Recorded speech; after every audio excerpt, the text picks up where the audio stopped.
Hello friends, welcome to Lukshika Samil. நீங்க நம்ம சேனலை first time பார்க்கறீங்கன்னா மறக்காம Lukshika Samil subscribe பண்ணிக்கோங்க. வீடியோவை skip பண்ணாம பாருங்க. இன்னைக்கு நம்ம வீடியோல வீட்லயே ஜீரக பவுடர் எப்படி செய்யறதுன்னு பார்க்கலாம். அதிக காசு கொடுத்து கடையில வாங்காம வீட்லயே ஆரோக்கியமா இந்த மாதிரி செய்யுங்க. இப்போ வாங்க ஜீரக பவுடர் எப்படி செய்யறதுன்னு பார்க்கலாம். ஸ்டவ் ஆன் பண்ணிட்டு ஒரு கடாயை எடுத்துக்கலாம். கடாய் நல்லா ஹீட் ஆனதும் சிம்ல வச்சுக்கோங்க. அரை கப் அளவுக்கு ஜீரகம் எடுத்திருக்கேன். ஜீரகத்தை சேர்த்துட்டு கைவிடாம நல்லா கலந்து விடுங்க.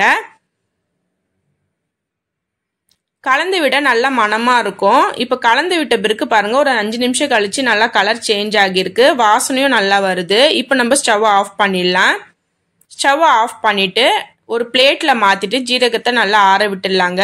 இந்த அளவுக்கு நல்லா கலர் சேஞ்ச் ஆகி இருக்கணும். இப்ப நல்லா ஆறட்டும்.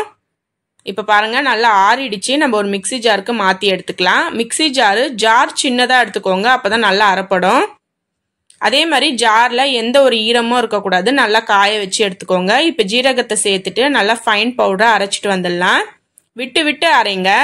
இப்ப பாருங்க ஜீரக பவுடர் ரெடி ஆயிடுச்சு. இப்போ ஒரு பிளேட்ல மாத்திட்டு நல்லா ஆற விட்டுடலாம். கட்டி எதுவும் இருக்கக்கூடாது.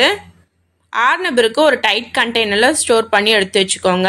தேவைப்படும் போது யூஸ் பண்ணிக்கோங்க. அவ்வளவுதாங்க, நம்மளோட ஜீரக பவுடர் சூப்பரா ரெடி ஆயிடுச்சு. கண்டிப்பா நீங்களும் ட்ரை பண்ணி பாருங்க. ட்ரை பண்ணி பார்த்துட்டு எப்படி இருக்குன்னு கீழே கமெண்ட்ல சொல்லுங்க.